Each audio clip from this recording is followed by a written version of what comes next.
Olá, turminha do oitavo ano, é com prazer que falo com vocês. Mais uma semana geografando e aí nós vamos dar início à nossa quarta unidade, o quarto bimestre, como muita gente conhece, claro, relacionado aí ao capítulo 13, exatamente, região sudeste, os aspectos naturais, como geralmente a gente já vem estudando aí as regiões, ela sempre fala sobre o início das regiões, sobre os aspectos naturais, né? Região sudeste, gente, a gente sabe que é a mais populosa do país, e urbanizada, a mais industrializada, tá? E é claro que esses aspectos físicos, esses aspectos naturais, eles vão nos ajudar em identificação, né? Para a gente entender por que essa região é a mais populosa, a gente vai entender por que essa região é mais industrializada, nós vamos entender por que essa região ela possui uma área mais urbanizada, tá? Dessas atividades, né?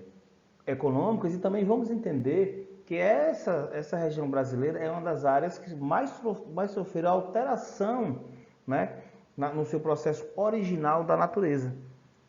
Por que sofreu alteração, professor? Eles sofreram alterações porque o homem, pelas ações antrópicas, foram transformando essa região sudeste para que eles pudessem se adaptar, né, a essas regiões.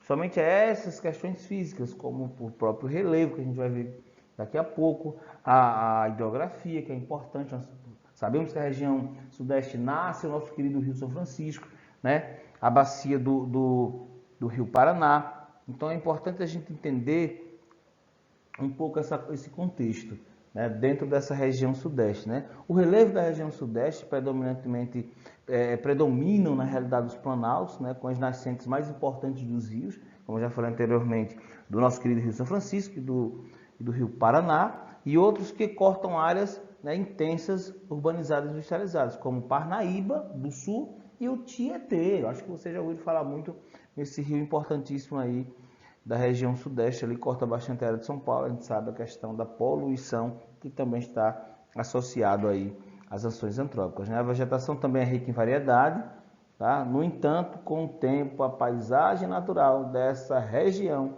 sofreram inúmeras intervenções em razão do povoamento e do desenvolvimento das atividades econômicas, né? Eu já falei anteriormente para a gente entender um pouco mais. Já a questão do relevo, a gente vai para cá, ó.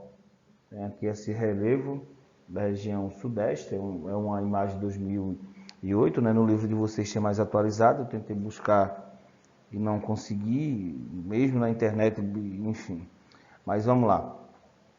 O relevo da região sudeste apresenta em média de altitude mais elevada do país, de acordo com suas características, gente. Ela pode ser agrupada em unidades, conforme nós podemos ver aí neste mapa e também no mapa da página 3 do livro de vocês. Então, deixa eu colocar aqui, ó. Nós temos aí, nós podemos classificar, tá? Em 4 planaltos, ó. Essa área aqui que tem o númerozinho 1, ó, tá vendo aqui, ó? Ó, essa areazinha assim, essa regiãozinha aqui, ó. Tá vendo? Toda essa área aqui, ó. Deixa eu pegar outro lápis aí. Toda essa área aqui, ela está aqui, ó, do Planalto e Serras do Atlântico Leste e Sudeste. Vou já falar um pouco mais sobre ela. Então, nós temos aí a classificação de 4 planaltos. Observe que a grande parte, né, grande maioria, na realidade, grande parte não, grande maioria do território da região sudeste, nós temos aí planaltos, áreas elevadas, né? Nós temos aí o segundo planalto, que é o Planalto e Serra de Goiás e Minas.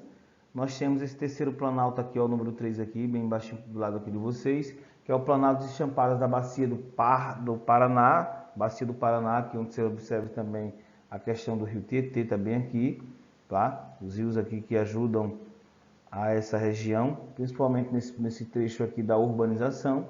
Nós temos lá em cima, ó, o número 4, né? São os planaltos e chapadas da bacia do Parnaíba. Então, os planaltos são importantes que nascem, nos planaltos que nascem aí as grandes bacias, os grandes rios dessa região. Temos entre elas 2 depressões, tá aqui marcadinho de 5, a Depressão Sertaneja e do São Francisco, que aqui nasce aqui essa região de Minas Gerais, cortando aí Minas Gerais, estado da Bahia, passando por diversos estados e cidades alagoanas, o nosso querido Rio São Francisco. Mais embaixo nós temos a depressão, aqui está o número 6, né? Depressão periférica da borda leste da bacia do Paraná. E por último nós temos aqui número 7, que é a planície e tabuleiros litorâneos. Então nós podemos classificar aí em 7 divisões. Porém nós temos 4 planaltos, 2 depressões e uma planície, tá? E uma planície. Grande parte dessas rochas, principalmente aqui, ó, nos planaltos, tem um número aqui, o número 1, o número 2, são rochas cristalinas, são rochas antigas aí do período, preste atenção, do período aí pré-cambriano, era mesozoica aí, são essas áreas, somente aí no Atlântico Leste e Sudeste, ocupa a maior parte dessa região, como eu já falei. Elas são aí verdadeiros mares de morros, né, os quais foram formados pelas erosões de montanhas antigas no período pré-cambriano. Estou falando aí há cerca de 4,6 bilhões a 543 milhões de anos atrás. É muita coisa, muito tempo, né, gente? Então, observando que são rochas antigas, por isso que as rochas cristalinas são uma rocha mais, um tipo de rocha mais duro. Aqui na depressão sertaneja também são as rochas cristalinas, é por isso que quando vocês ouvirem falar, alguém perguntar, esses paredões, que tipo de rocha é esse? Eu vou dizer assim, são rochas cristalinas, rochas antigas, tá?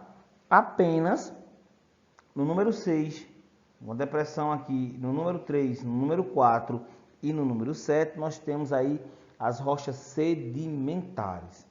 Para não repetir de novo o nome, então, no número 3, 6, 4 e 7, nós temos rochas sedimentares. No 1, 2 e o 5, nós temos as rochas cristalinas. Então, se eu perguntasse na prova quais são as áreas, qual é a maior incidência, ou então a maior presença na realidade de rochas na região sudeste, são as rochas cristalinas, exatamente. E esses planaltos é composto de rochas cristalinas antigas, são as mais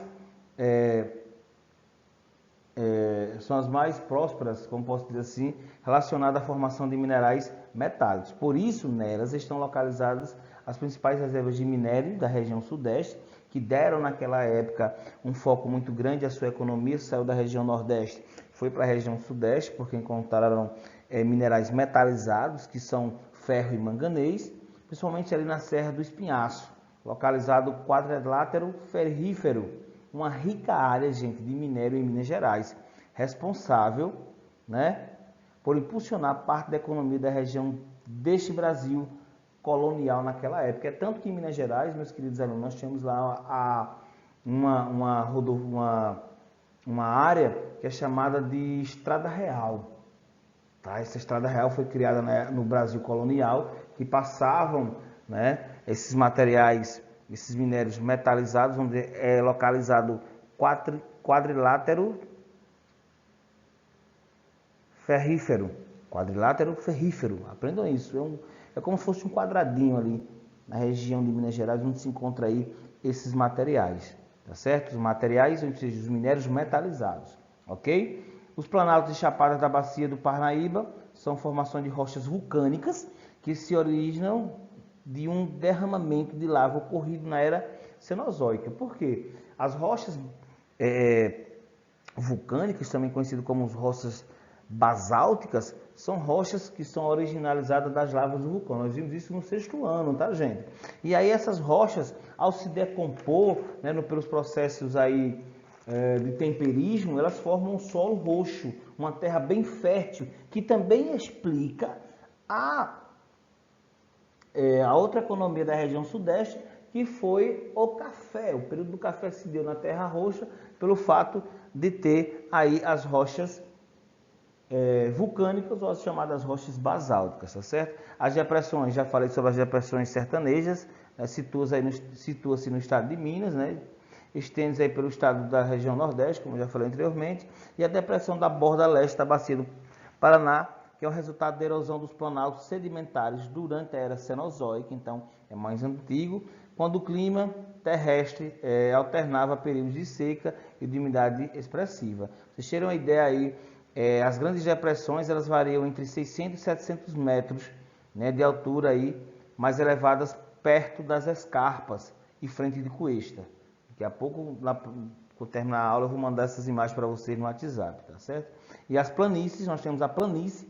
Planícies litorâneas são formadas por bastante estreita, né? E planas do Brasil. Na região sudeste, elas chegam a desaparecer em certos pontos, né?